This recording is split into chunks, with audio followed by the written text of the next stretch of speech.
इस फंक्शन को exam point of view से लिखना कैसे, बस इस एफ एक्स को यहां से हटाकर इस तरह से लिख दीजिए।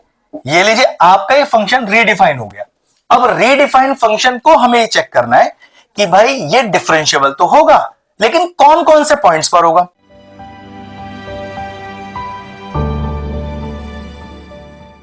हेलो फ्रेंड्स, आज हम टॉपिक डिस्कस कर क्लास 12 से एक बहुत ही टफ लेवल का क्वेश्चन लेके आए हैं टॉपिक डिफरेंशिएबिलिटी से। देखो क्वेश्चन क्या कह रहा है कि find a set of points where the function this is a differentiable. मतलब हमें डिफरेंशिएबिलिटी प्रूव नहीं करना है, हमें यह बताना है कि ये क्वेश्चन पर्टिकुलरली किन पॉइंट्स पर डिफरेंशिएबल होगा। एक बहुत ही यूनिक लेवल का क्वेश्चन है, जरा ध्यान से देखिएगा, क्योंकि क्वेश्चन में मॉड अटक रहा है। इसका मतलब तो ये हुआ कि ये जो आपका फंक्शन एफ एक्स है, इसको पहले आपको रीडिफाइन करना पड़ेगा, क्योंकि मॉड क्या कहता है, देखो जो मॉड एक्स होता है इसको आप डायरेक्टली सॉल्व नहीं कर सकते।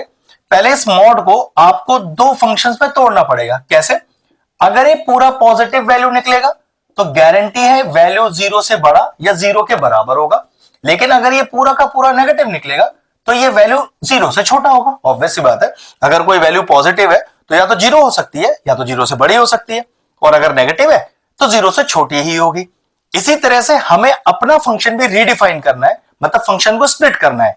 लेकिन दिक्कत क्या है, हमारा मॉड इस बार डिनोमिनेटर में, तो यह भी ध्यान रखना है कि डिनोमिनेटर हमारा जीरो ना हो जाए, वरना फंक्शन ही नॉट डिफाइंड हो जाएगा। बात समझ में आ रहा है? तो सबसे पहले अपना फंक्शन रीडिफाइन करते हैं। फंक्शन कैसे रीडिफाइन करें, देखो जरा ध्यान से। लॉजिक यही वाला इस्तेमाल करेंगे कि x अपॉन 1 प्लस एक्स, मतलब मैंने अपने फंक्शन को पहले पॉजिटिव रखा। अगर पॉजिटिव रखा तो पक्की बात है या तो जीरो से बड़ा या तो जीरो के बराबर। लेकिन एक प्रॉब्लम है, यहां पर मेरा फंक्शन डिनोमिनेटर में है, जिस मॉड की मैं बात कर रहा हूं, तो मैं ये नहीं कह सकता कि मेरा डिनोमिनेटर कभी जीरो हो जाए, मतलब जीरो के बराबर नहीं ले सकता। यहां पर मैं यहां सिर्फ क्या लिखना पड़ेगा कि ग्रेटर देन जीरो। ध्यान रखिएगा, अगर डिनोमिनेटर में जीरो आ जाए इसका मतलब फंक्शन नॉट डिफाइंड हो जाता है। तो इस पर्टिकुलर केस में क्योंकि हमारे पास डिनोमिनेटर भी है, तो डिनोमिनेटर वाले केस में जैसे हमने इक्वल टू जीरो लिखा है, आप इक्वल टू जीरो नहीं लिख सकते हो, ठीक है। फिर एक दूसरी वैल्यू कौन सी होगी, एक्स अपॉन, जब ये फंक्शन नेगेटिव होगा, देखिए ना, मॉड एक्स एक बार पॉजिटिव एक बार नेगेटिव, तो चलिए आप भी लीजिए, तो 1 माइनस एक्स, और अगर नेगेटिव है तो ये तो गारंटी है कि फंक्शन लेस देन जीरो ही होगा, ठीक है। और सोचो ये फंक्शन जीरो कब होगा, अगर मैं एक्स में जीरो डाल दूं तो देखो जीरो अपॉन 1 प्लस जीरो, तो जीरो तो ऊपर आ गया ना आपके पास, तो फंक्शन जीरो तब होगा जब x का वैल्यू जीरो के बराबर हो जाएगा। ये लीजिए फंक्शन रीडिफाइन हो गया। इस फंक्शन को एग्जाम पॉइंट ऑफ व्यू से लिखना कैसे, बस इस एफ एक्स को यहां से हटाकर इस तरह से लिख दीजिए। ये लीजिए आपका ये फंक्शन रीडिफाइन हो गया। अब रीडिफाइन फंक्शन को हमें ये चेक करना है कि भाई ये डिफरेंशिएबल तो होगा, लेकिन कौन कौन से पॉइंट्स पर होगा। ध्यान रखना, डिफरेंशिएबिलिटी नहीं प्रूव करना है, डिफरेंशिएबल कौन कौन से पॉइंट्स पर ये निकालना है। तो पहली बात तो हमें इसे चेक करना है जीरो पर, ध्यान रखिएगा। और उसके लिए हम सबसे पहले क्या निकालेंगे, मुझे चाहिए एलएसडी, मतलब एलएसडी में क्या वैल्यू रहेगा, और मैं चेक किस पर करूंगा, ध्यान रखना जीरो पे ही चेक करना है। एलएसडी का मतलब क्या होता है, ये होता है एट, अगर मैं x इक्वल टू जीरो पर चेक कर रहा हूं तो एलएसडी में लिखा जाता है limit x tends to zero minus. Zero minus का मतलब कि मैं अपने उस फंक्शन को यूज करूंगा जो जीरो से छोटा है। जो जीरो से छोटा है तो फंक्शन मेरा क्या है, एफ एक्स है। तो ध्यान रखिएगा, इस पर्टिकुलर केस में एफ एक्स का वैल्यू क्या हो गया, एक्स अपॉन 1 माइनस एक्स। मुझे किस चीज की रिक्वायरमेंट है, मुझे रिक्वायरमेंट है एफ डैश एक्स की, फर्स्ट डेरिवेटिव की। और ध्यान रखना, हम यहां डिफरेंशिएबिलिटी प्रूव नहीं कर रहे हैं, डिफरेंशिएबिलिटी का एक डिफरेंट फॉर्मेट है। ये तो हम चेक कर रहे हैं कि फंक्शन डिफरेंशिएबल तो है, लेकिन कौन कौन से पॉइंट्स पर है, बस ये बताना है। तो ये मेथड डिफरेंशिएबिलिटी नहीं सिखाया जा रहा है, कौन से पॉइंट पे डिफरेंशिएबल है बस ये बताया जा रहा है, ठीक है। तो एलएसडी वाले केस में मैंने जीरो से छोटा फंक्शन लिया, एफ एक्स आ गया, मुझे रिक्वायरमेंट है सबसे पहले एफ डैश एक्स की। तो चलो डेरिवेटिव करते हैं, लगाते हैं क्वेश्चन रूल। तो क्वेश्चन रूल कैसे लगेगा, डिनोमिनेटर का स्क्वायर, फिर न्यूमरेटर में आइए, डिनोमिनेटर को छोड़ा, न्यूमरेटर का डेरिवेटिव 1 माइनस न्यूमरेटर को छोड़ा और डिनोमिनेटर का डेरिवेटिव, तो इसका हो गया जीरो, ये हो गया माइनस और 1, तो माइनस का 1 कितना आ गया, सॉल्व करो, ये आ गया 1 माइनस एक्स और plus x whole upon 1 minus x का होल स्क्वायर, ये कैंसिल आउट हो गया। तो what is the value of f dash x, ये आ गया 1 अपॉन 1 माइनस एक्स का होल स्क्वायर। ठीक है, अब मैं इसे चेक करता हूं कि कौन कौन से पॉइंट पर मेरा फंक्शन डिफरेंशिएबल रहेगा। अब वो पॉइंट्स कैसे डालूं, तो ध्यान रखो 0 से छोटी वैल्यू और नेगेटिव इंफिनिटी, क्योंकि अभी मैं एलएसडी सॉल्व कर रहा हूं ना, तो मैं क्या करूंगा, मैं अपने नंबर लाइन पर अगर मैं यहां 0 रख लूं तो मैं सारी नेगेटिव वैल्यूज और माइनस इंफिनिटी तक सब चेक करके दिखाऊंगा। जब मैं आरएसडी सॉल्व करूंगा तो 0 से बड़ी और पॉजिटिव इंफिनिटी भी चेक करके दिखाऊंगा इस तरह से, क्योंकि एलएसडी सॉल्व कर रहे हैं तो पॉइंट अभी 0 से छोटे और नेगेटिव इंफिनिटी लेते हैं। चलिए सबसे पहले काम करते हैं, इसे चेक करते हैं 0 माइनस पर। तो limit x tends to 0 minus. अब सोचो 0 से छोटी कोई भी वैल्यू आप यहां डाल के देख लो, 0 से छोटी। अब 0 से छोटी कोई नेगेटिव वैल्यू तो होगी। अब आपने उस नेगेटिव वैल्यू को यहां x में इंसर्ट किया, लेकिन सोचो होल पे स्क्वायर लग रहा है ना, तो होल पे स्क्वायर उस वैल्यू को हमेशा पॉजिटिव बना देगा। बात तो सही है ना ये वाली बात मेरी। तो कह सकते हैं कि limit x tends to 0 minus, ये जो f डैश x है वो हमेशा कैसा आएगा, वो आपके पास पॉजिटिव आएगा। तो मैं आपसे कहूं कि भाई मेरा फंक्शन 0 नेगेटिव पर हमेशा कैसा रहेगा, डिफाइंड रहेगा। पॉजिटिव का मतलब होता है कि मेरा फंक्शन डिफाइंड है।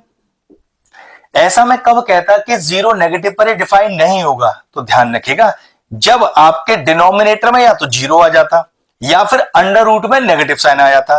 ये दोनों ऐसे केस हैं जो फंक्शन को नॉट डिफाइन कर देते हैं, क्योंकि मेरे पास तो एक पॉजिटिव आंसर आ रहा है, तो किसी तरह का भी पॉजिटिव आंसर कभी भी नॉट डिफाइन नहीं करेगा फंक्शन को। तो मैं कह सकता हूं कि मेरा फंक्शन fx वो x टेंड्स टू 0 नेगेटिव पर हमेशा कैसा है, पॉजिटिव, जो कि है डिफाइंड। अब एक वैल्यू और चेक करनी है, माइनस इंफिनिटी, तो चलिए वो करते हैं। तो limit x tends to infinity minus, अब f डैश x। अब चेक करो, मैं यहां पर इंफिनिटी ही डाल दूं अगर, तो सोचो 1 minus infinity is infinity, infinity का स्क्वायर इज इंफिनिटी। जरा ध्यान से देखिएगा, सब कुछ इंफिनिटी है। इंफिनिटी को लिख क्या सकते हैं आप, इंफिनिटी को लिख सकते हैं 1/0। सोचो 0 तो ऊपर चला गया, तो वैल्यू कितनी आ गई, 0 आ गई। मतलब मेरा फंक्शन fx जब माइनस इंफिनिटी पर चेक किया गया तो वैल्यू आ गया 0। 0 भी एक कैसी वैल्यू होती है, 0 भी एक डिफाइंड वैल्यू होती है। मैंने आपसे कहा था ना कि वैल्यू कब नॉट डिफाइन होगी, जब डिनोमिनेटर में या तो 0 आ जाए या फिर रूट के अंदर नेगेटिव साइन आ जाए। यही दो ऐसी चीजें हैं जो फंक्शन को नॉट डिफाइन करती हैं। तो ये कह सकते हैं कि हमारा फंक्शन 0 नेगेटिव था तब भी डिफाइंड था, नेगेटिव इंफिनिटी है वो तब भी डिफाइंड है। तो इसका मतलब ये हुआ कि मेरा फंक्शन माइनस इंफिनिटी से 0 माइनस तक सब पॉइंट्स पर डिफाइंड ही रहेगा। अब चलते हैं अपने आरएसडी की तरफ। चलिए आरएसडी सॉल्व करते हैं। अब आरएसडी का मतलब क्या है, मैं चेक करूंगा at x tends to 0 plus. 0 plus का मतलब वो फंक्शन लीजिए जो 0 से बड़ा है, वो फंक्शन लीजिए जो 0 से बड़ा है। मेरा fx क्या है, यहां पर fx हो गया x अपॉन 1 प्लस एक्स। सबसे पहले किस चीज की रिक्वायरमेंट है, मुझे चाहिए f डैश x। तो चलिए फंक्शन को देखकर तो लग रहा है कि क्वेश्चन रूल ही लगेगा। तो डिनोमिनेटर का स्क्वायर, न्यूमरेटर में आइए, डिनोमिनेटर को छोड़ा, न्यूमरेटर का डेरिवेटिव माइनस, न्यूमरेटर को छोड़ा और डिनोमिनेटर का डेरिवेटिव चेक करो, यहां आ गया 0 और यहां आ गया 1 जो कि +1 है। तो कितना आया, 1 plus x minus x upon 1 plus x का होल स्क्वायर। माइनस एक्स से प्लस एक्स चला गया तो कितना आ गया आपका f dash x, 1 upon 1 plus x का होल स्क्वायर। अब चेक किस पर करना है, पहले बताया था, एक तो 0 पॉजिटिव पर और पॉजिटिव इंफिनिटी पर। तो सबसे पहले limit x tends to 0 positive f dash x, मतलब 0 से कोई भी एक बड़ी वैल्यू ले लो, 1 2 3 4 जहां तक आप लेना चाहो, पुट करो, पॉजिटिव ही आएगा, का स्क्वायर भी पॉजिटिव रहेगा। तो कह सकते हैं वैल्यू तो हमेशा 0 प्लस पे पॉजिटिव रहेगी। पॉजिटिव मैंने अभी क्या बताया था, फंक्शन कैसा हो जाएगा, डिफाइंड हो जाएगा। बात तो बन गई, मतलब 0 पॉजिटिव पर मेरा फंक्शन डिफाइंड है, डिफरेंशिएबल है। कहने का मतलब इतना है। दूसरी वाली कौन सी चेक करनी है, limit x tends to infinity plus. अब इंफिनिटी प्लस का मतलब फंक्शन में जरा इंफिनिटी डाल दो x की जगह। तो ये देखो इंफिनिटी प्लस 1 इज इंफिनिटी, का स्क्वायर भी इंफिनिटी, तो कितना आ गया 1 अपॉन इंफिनिटी। इंफिनिटी को क्या लिख सकते हैं, 1 अपॉन 0 आ गया ऊपर। तो चेक करो, अगर मैं इंफिनिटी डालू पॉजिटिव तब भी फंक्शन जीरो है। जीरो के लिए मैंने अभी क्या बोला था, जीरो कैसा फंक्शन होता है, जीरो एक डिफाइंड फंक्शन ही होता है। इसका मतलब यह हुआ कि अगर मैं आरएसडी वाला पार्ट देखूं तो जीरो पॉजिटिव से लेकर और प्लस इंफिनिटी तक ये फंक्शन डिफाइंड ही है, फंक्शन डिफरेंशिएबल ही है। तो इससे क्या प्रूव हुआ, अब क्वेश्चन कह रहा है कि find a set of all points. तो क्या पता चला मेरा ये पर्टिकुलर फंक्शन कहां का डिफरेंशिएबल है, माइनस इंफिनिटी से जीरो माइनस तक और जीरो प्लस से प्लस इंफिनिटी तक। तो ये तो हर जगह ही आपका डिफाइंड हो गया। तो therefore the function F x is defined या फिर इज डिफरेंशिएबल। डिफाइंड और डिफरेंशिएबल यहां पर एक ही पार्ट है, क्योंकि हम डिफरेंशिएबल वर्ड लिखा हुआ है। डिफाइंड का मतलब यह है कि आपकी वैल्यू ऐसी ना आ जाए जिस पर फंक्शन नॉट डिफाइन हो जाए, ठीक है। तो इज डिफरेंशिएबल कहां से कहां तक, on minus infinity to plus infinity. मतलब पूरी नंबर लाइन पर हमने क्या किया था, एक जीरो लिया, नेगेटिव, माइनस इंफिनिटी, पॉजिटिव और प्लस इंफिनिटी। ऐसी एक भी वैल्यू नहीं थी जिस पर मेरा फंक्शन नॉट डिफाइन हो जाए। अगर फंक्शन नॉट डिफाइन नहीं है तो कह सकते हैं कि माइनस इंफिनिटी से और प्लस इंफिनिटी के बीच में ऐसा कोई पॉइंट ही नहीं है जो फंक्शन को नॉट डिफाइन कर दे। तो कह सकते हैं कि वो किन किन पॉइंट्स पर डिफरेंशिएबल है, वो पक्की बात सारे पॉइंट्स पर डिफरेंशिएबल है। और सारे पॉइंट्स को डिनोट कैसे करते हैं, minus infinity to plus infinity, या फिर एक रिप्रेजेंटेशन और है, it is defined on R. R का मतलब माइनस इंफिनिटी से प्लस इंफिनिटी। किसी तरह का भी रिप्रेजेंटेशन आप एग्जाम में दिखा सकते हैं। एक बहुत ही ब्रिलियंट और शानदार क्वेश्चन था। अगर इस तरह के और इंटरेस्टिंग वीडियोस देखना चाहते हैं तो हमारे चैनल की प्लेलिस्ट में जाएं, वहां कॉन्टिन्यूटी एंड डिफरेंशिएबिलिटी की सेपरेट प्लेलिस्ट बनी हुई है। वो प्लेलिस्ट मैं एंड स्क्रीन में भी डाल दूंगा और सारे इंपॉर्टेंट चैप्टर्स की प्लेलिस्ट के साथ जाकर उन्हें भी चेक कर लीजिएगा। एक शानदार सा यूनिक सा क्वेश्चन फिनिश हो गया। वीडियो फिनिश करते हैं।